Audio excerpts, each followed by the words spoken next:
우리 다음 세대 주시는 하나님의 말씀 창세기 4장 3절에서 8절까지 말씀입니다. 창세기 4장 3절에서 8절까지 말씀 우리 함께 봉독하도록 하겠습니다. 시작. 세월이 지난 뒤에 가인은 땅에서 거둔 곡식을 주님께 제물로 바치고 아벨은 양떼 가운데서 맛배의 기름기를 바쳤다. 주님께서 아벨과 그가 바친 제물은 반기셨으나 가인과 그가 바친 제물은 반기지 않으셨다. 그래서 가인은 몹시 화가 나서 얼굴빛이 달라졌다. 주님께서 가인에게 말씀하셨다. 어찌하여 너가 화를 내느냐? 얼굴빛이 달라지는 까닭이 무엇이냐? 너가 올바른 일을 하였다면 어찌하여 얼굴빛이 달라지느냐? 너가 올바르지 못한 일을 하였으니 죄가 너의 문에 도사리고 앉아서 너를 지배하려고 한다. 너는 그 죄를 잘 다스려야 한다. 가인이 아우 아벨에게 말하였다. 우리 들로 나가자. 그들이 들에 있을 때에 가인이 그의 아우 아벨을 쳐 죽였다. 아멘. 우리 친구들은 한 주 동안 하나님의 말씀 잘 보고 또 기도도 하고 그런 생활을 보냈죠.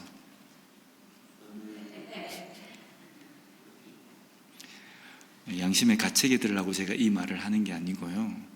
우리가 다 그렇게 살아야 되니까. 우리가 태초의 인간 이러면 아담과 하와라고 이렇게 이야기합니다. 근데 이 아담과 하와가 에덴 동산에서 영원히 살 수 있었는데 에덴 동산에서 쫓겨납니다. 왜 쫓겨납니까? 하나님의 말씀을 순종하지 않았기 때문입니다. 하나님의 말씀을 어긴 것 때문에 하나님은 아담과 하와를 하나님이 만들어 놓으신 에덴 동산에서 쫓아내 버리십니다.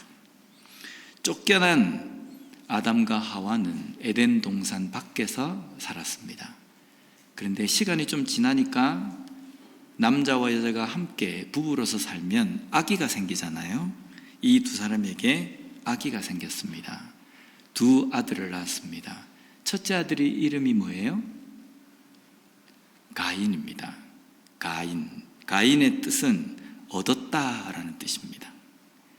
둘째 아들 이름은 아벨입니다. 아벨의 이름은 호흡이라는 뜻입니다. 가인은 농사를 짓는 사람이고 또 아벨은 양을 치는 목자였습니다.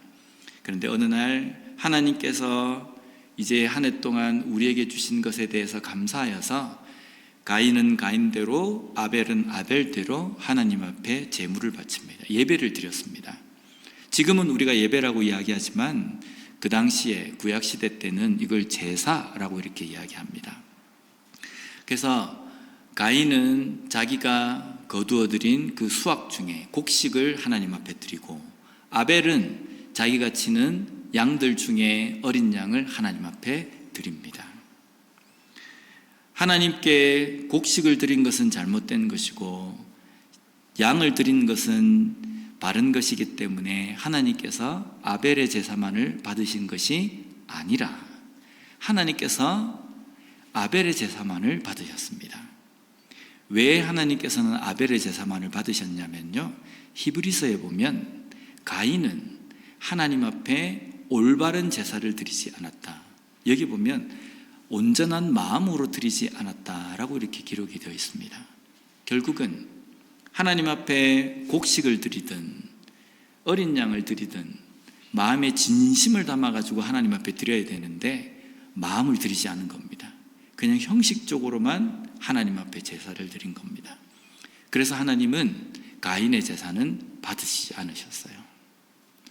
우리가 하나님 앞에 예배를 드린다라고 하는 것은 그냥 앉아서 한 1시간 정도 자리만 채우고 있으면 내가 예배를 드리는 것이다.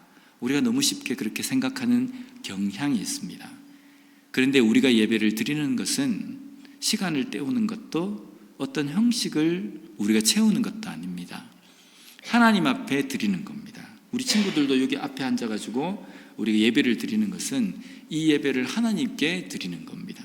그럼 하나님이 어떤 분이십니까? 우리의 마음을 뚫어보시는 분입니다. 지금 누구누구가 어떤 마음으로 예배에 앉아 있는지, 어떤 생각을 하면서 이 예배에 앉아 있는지 하나님은 우리 겉모습만 보시는 것이 아니라 우리의 생각과 우리의 마음을 뚫어보신다는 겁니다. 그래서 마음으로 진심으로 하나님 앞에 예배 드리는 그 사람의 예배만을 하나님께서 받으신다는 겁니다. 오늘 우리 친구들은 너무 예배를 잘 드리고 있잖아요. 하나님께서 기뻐하실 거예요. 그래서 우리 친구들의 하나님 예배를 하나님께서는 받으실 것입니다. 그런데 여기에 앉아 있지만 마음은 딴 데가 있고, 빨리 끝나야 맛있는 밥을 먹을 텐데, 나는 교회에 오는 것이 예배보다는 먹는 것인데, 나는 교회에 오는 것이 예배보다는 친교인데, 빨리 끝나야 저분하고 재밌는 이야기를 하는 한 주 동안 있었던 이야기를 할 텐데, 이런 마음을 가지고 예배에 참석한다면 하나님께서는 그 예배를 받으시지 않는다는 겁니다. 자, 가인은 자신의 예배는 받지 않고 아벨의 예배만 하나님께서 받으실 때 가인은 어떻게 그 다음에 행동을 하면 됩니까? 마음을 딱 보는 겁니다. 내가 하나님 앞에 진실된 예배를 드리지 않았구나. 다음부터 내가 예배를 드릴 때는 하나님 앞에 진심을 담아서 내가 예배를 드려야 되겠다. 이렇게 반성을 하고 그 다음부터는 그런 예배를 드리기 위해서 기도하고 힘쓰면 되는 겁니다. 그런데 자기의 예배는 받지 않고 동생의 예배를 받은 그것 때문에 가인의 마음이 심히 기분이 나빴습니다. 어떻게 하나님께서 동생의 예배만 받을 수 있는가라고 이렇게 생각을 했다는 겁니다. 가인은 동생이 미워졌습니다. 이것이 바로 사람의 본성입니다. 나보다 다른 사람이 더 잘 되면요, 배 아픕니다. 그래서 오죽했으면 우리 한국의 속담에 보면, 유명한 말 중에 보면 사촌이 땅을 사면 배가 아프다라는 말이 있습니다. 내 친척이 잘 되는 것에 대해서 배가 아프다는 겁니다. 내 친척이 잘 되는 것도 배가 아픈데 다른 사람이 나보다 잘 되는 게 얼마나 배가 아프겠습니까? 그런데 이 배 아픈 것은요, 내 형이 잘 되고 내 동생이 잘 되고 내 오빠가, 내 누나가, 언니가 잘 되는 것이 배가 아플 때도 있다라는 겁니다. 왜냐하면요, 인간이 이 정도로 악하다는 겁니다. 그래서 어떤 집은 형제 자매 남매들끼리 서로 그냥 원수처럼 지내는 경우도 있다는 겁니다. 그래서 이 가인은요, 아벨이 미웠습니다. 이 미움이 점점점 가인의 마음속에 커져갔습니다. 커져가서 나중에는 가인이 무엇을 결정하면요, 아벨, 나랑 같이 들로 나갈래? 들로 아벨과 함께 나갑니다. 그 들에는요, 아무도 보는 사람이 없어요. 거기에서 동생을 쳐 죽입니다. 죽여버립니다. 이건 무시무시한 일이잖아요. 동생이 미운 것, 그 미운 감정을 그대로 두니까 마음속에 무엇으로 자라냐면 죽여버려야겠다라는 생각까지 하게 만든다는 겁니다.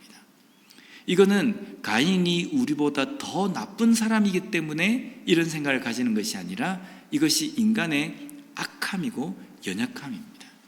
우리 속에 미움이라는 이 감정을 그대로 정리하지 않고 두면요, 이거는요, 사라지는 것이 아니라 점점 커집니다. 누군가를 미워하는 마음, 누군가를 시기하는 마음, 그 마음을 그냥 두면 그냥 사라지는 것이 아니라 이게 커져버려요. 커져서 어떤 일까지 발생하게 되냐면요, 극단적으로 최고의 어떤 그거라고 친다고 한다면 그 사람을 죽여버려야겠다라는 생각까지 하게 만든다는 겁니다. 그래서 우리는 우리의 마음속에 미움이라는 감정이 생길 때 빨리 그것을 다스려야 됩니다. 이 미운 감정을 우리가 생길 수 있지만요, 그 미운 감정을 하나님 앞에 회개해야 됩니다. 하나님, 내 마음속에 목사님이 미운 마음이 생깁니다.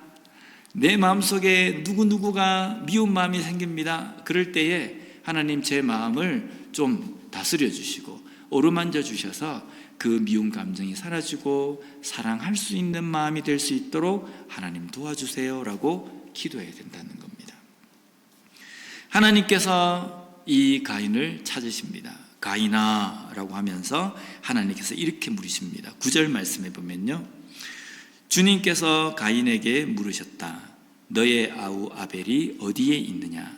그가 대답하였다. 모릅니다. 제가 아우를 지키는 사람입니까? 동생 아벨이 어떻게 됐습니까? 하나님께서 물으세요.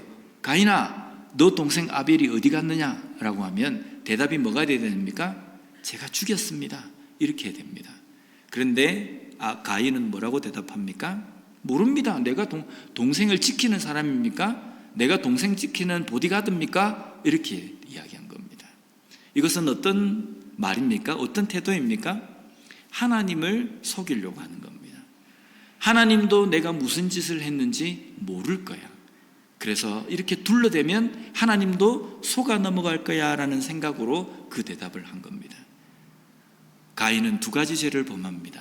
첫째는 동생을 죽인 것이고, 둘째는 동생을 죽인 그것을 하나님 앞에까지 거짓으로 말하는 그 죄를 범한 것입니다. 이것이 바로 죄를 내 속에, 미움을 내 속에서 다스리지 않고 해결하지 않으면 여기까지 간다는 겁니다. 사람을 속이고 사람에게 어떤 다른 것으로 가리고 숨길 수 있지만 하나님 앞에서 우리는 그 어떤 것도 속일 수 없습니다. 우리 친구가 여기 지금 앉아있지만 목사님 설교가 왜 이렇게 길까? 빨리 안 끝날까? 이런 마음도 하나님이 보고 계신다는 겁니다. 오늘 이 말씀을 통해서 하나님께서 나에게 메시지를 주셨는데 내가 어떻게 살까? 마음속에 다짐하는 것 하나님께서 보고 계신다는 겁니다. 그래서 우리는 하나님 앞에 무언가를 속여서는 안 되는데 우리는 때때로 하나님도 속이려고 하는 경우도 있다는 겁니다. 왜냐하면 우리 속에 있는 악과 죄성이 그렇게 만드는 겁니다. 하나님도 속이면 하나님도 속아 넘어가. 엄마 아빠를 속이듯이 하나님도 충분히 속일 수 있어. 하나님도 아무것도 몰라.